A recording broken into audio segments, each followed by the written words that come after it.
Have you ever sat quietly and listened to the sheer volume of noise inside your own head? Most of the time, the world around you is perfectly safe. The chair you are sitting on is stable.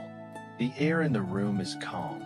But inside your mind, a massive storm is raging.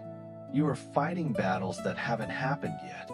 You are arguing with people who aren't even in the room. You are grieving losses that only exist in your imagination. We have been conditioned to believe that life is hard, but the truth that ancient wisdom reveals is quite different. Life is simply unfolding. It is your relentless thinking about life that is exhausting you. You are waiting for the day when your finances are perfect, your relationships are flawless, and your future is secure, believing that only then can you finally breathe. But that day is a mirage in the desert.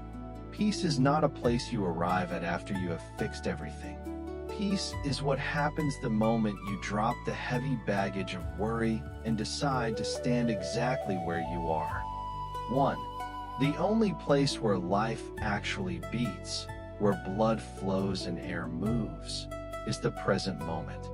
Look closely at how your anxiety operates. It forces your consciousness to leave the present. It hijacks your attention and throws you into a hypothetical tomorrow where everything goes wrong. Or, it drags you by the collar into the ruins of yesterday, forcing you to replay a mistake you made 10 years ago. These mental time travels are stealing your life. The past is a closed book. The ink is dry, and no amount of guilt can rewrite a single word. The future is an unpainted canvas. No amount of anxiety can paint it perfectly. Neither of these places exists in reality. They are phantoms. Think about a magnificent oak tree in the middle of a forest. The tree does not spend its autumn weeping over the leaves it lost yesterday. It does not spend its winter trembling in fear of whether the spring will return. It simply stands. It breathes with the forest. It is entirely present. Whenever you feel overwhelmed, look at your hands. Feel the texture of your clothes. Listen to the hum of the refrigerator. Draw your spirit back from the ghost worlds of past and future and anchor it right here. This very breath is your sanctuary. 2. Worry is the exhaust fume of trying to control the uncontrollable. Beneath every anxious thought lies a desperate desire for certainty. The human ego believes that if it analyzes a situation from 100 different angles, it can build a fortress against tragedy. We say to ourselves, if I obsess over my child's choices, maybe they won't suffer. If I panic about my health, maybe I won't get sick. We confuse worrying with problem solving. We confuse suffering with caring. But let us be brutally honest. You are standing on a rock spinning through infinite space. You cannot control the economy. You cannot control how other people interpret your words. You cannot guarantee safety. And this realization shouldn't terrify you. It should liberate you. Imagine a sailor caught in a violent storm at sea. A foolish sailor screams at the waves, ordering the wind to stop blowing, exhausting his arms trying to hold the ocean back.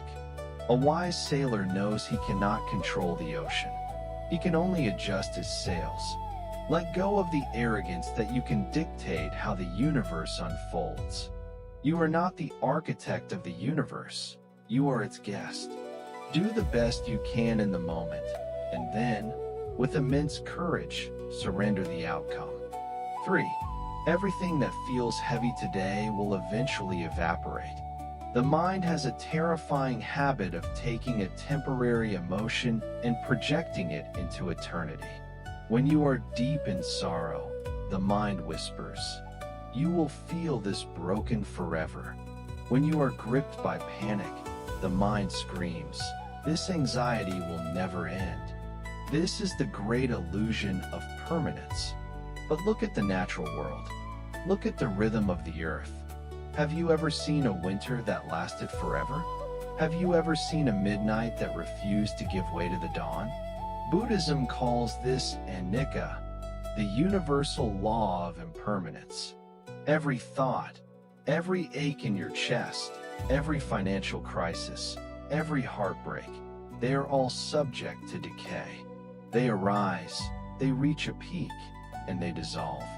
Think about the things that made you cry uncontrollably 5 years ago. Where's that pain now? It has been digested by time. It has turned into wisdom, or perhaps it has simply been forgotten. What you are suffering from right now is no different. It is a dense morning fog. It feels thick, it blinds your vision, and it makes you feel lost. But you do not need to fight the fog. You only need to sit still and wait for the sun. Trust the turning of the page. This too shall pass. 4. The energy you use to fight your fear is the very food that keeps it alive. One of the most profound mistakes we make in our spiritual journey is declaring war on our own darkness. We label anxiety as the enemy. We forcefully command ourselves, stop worrying, stop feeling sad, be positive. But the human mind does not respond to dictatorship. Worry is exactly like quicksand. If you panic, if you thrash around violently trying to pull yourself out, you will only sink deeper and faster. Your resistance creates turbulence.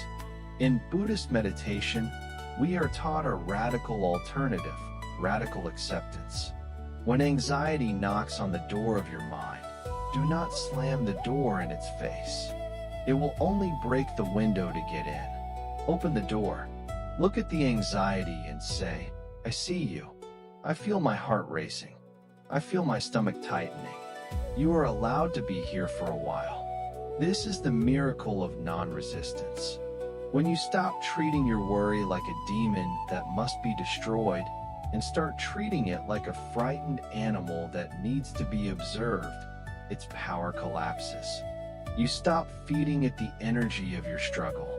You just watch it, breathe into it, and slowly, the quicksand releases its grip. 5. The root of your worry is not the world outside. It is your attachment to how you want the world to be. Buddhism identifies attachment as the ultimate source of human suffering. Attachment is not love. Love is holding a fragile bird in your open palm, appreciating its beauty. Attachment is closing your fist around that bird because you are terrified it will fly away. The tighter you squeeze, the more damage you cause. You worry because you have tied your inner peace to an external outcome. You say, I will only be okay if I keep this job, if this person loves me, if my health is perfect. You have placed the keys to your happiness in the pockets of the unpredictable universe. It is time to take those keys back. Learn to love life with open hands. Care deeply about your family, your work, and your dreams, but do not make them the condition for your survival. When you finally accept that you can be okay even if things don't go exactly as planned, worry loses its anchor. You become unshakable. 6. Peace is not a magical gift you receive when your life is perfect. It is a practice you cultivate when life is hard. Many of us wait for our stress to disappear before we allow ourselves to be calm. We treat peace as a reward for hard work. But the world is loud. People will disappoint you. Plans will fail.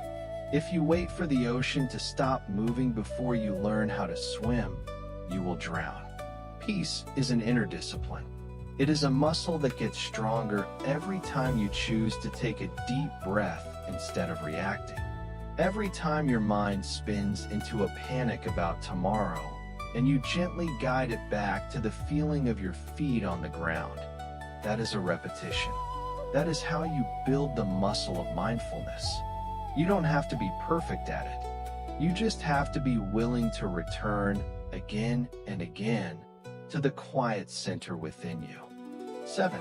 You are not the voice in your head. You are the one who hears it.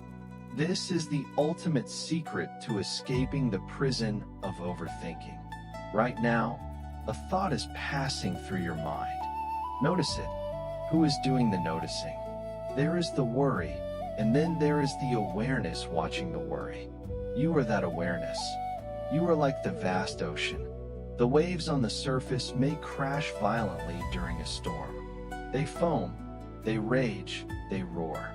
But if you dive just a few meters below the surface, the water is completely still. The depths of the ocean are unaffected by the chaos above. Stop living on the surface of your mind. Drop into the depths of your being. The storm is not who you are. You are the deep, eternal, unbreakable silence.